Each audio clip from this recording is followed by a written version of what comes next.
The Diary of Samuel Pepys, 1st of January 1661.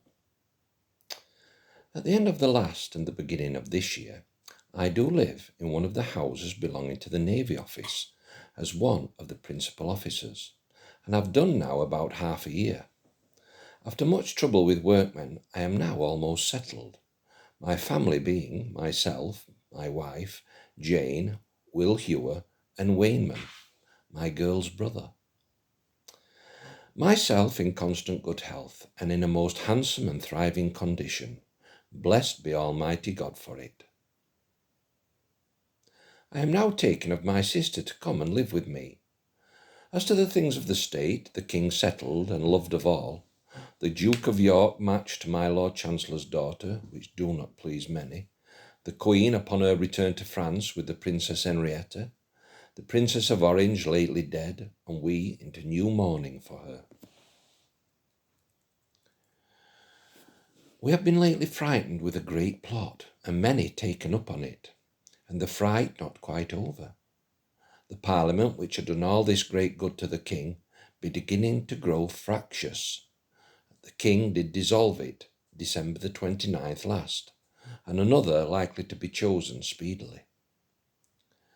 I take myself now to be worth £300 clear in money, and all my goods and all manner of debts paid, which are none at all.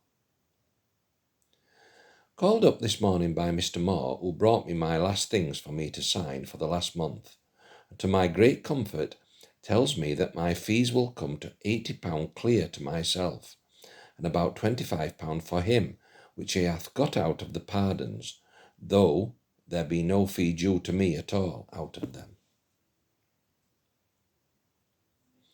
Then comes in my brother Thomas, and after him my father, Dr. Thomas Pepys, my uncle Fenner, and his two sons, Anthony's only child, dying this morning. Yet he was so civil to come, and was pretty merry.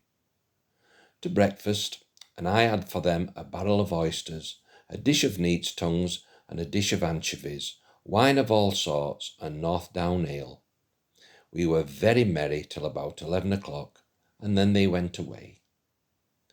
At noon I carried my wife by coach to my cousin Thomas Pepys, where we, with my father, Dr. Thomas, cousin Stradwick, Scott, and their wives, dined.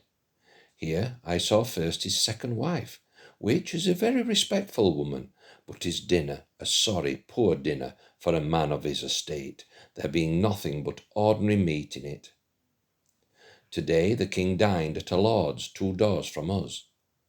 After dinner I took my wife to Whitehall, and sent her to Mrs. Pierce's, where we should have dined today, and I to the Privy Seal, where Mr. Moore took out all his money, and he and I went to Mr. Pierce's, in our way seeing the Duke of York bring his lady this day to wait upon the Queen, the first time that ever she did since that great business, and the Queen is said to receive her now with much respect and love. And there he cast up the fees, and I told the money, by the same token, one £100 bag, after I had told it, fell about the room, and I fear I have lost some of it. That done, I left my friends and went to my lord's, but he being not come, I lodged the money with Mr. Shepley, and bade good night to Mr. Moore, and so returned to Mr. Pierce's, and there supped with them, and Mr. Pierce the purser, and his wife, and mine, where we had a calf's head carboned. But it was raw, and we could not eat it, and a good hen. But she is such a slut that I do not love her victuals.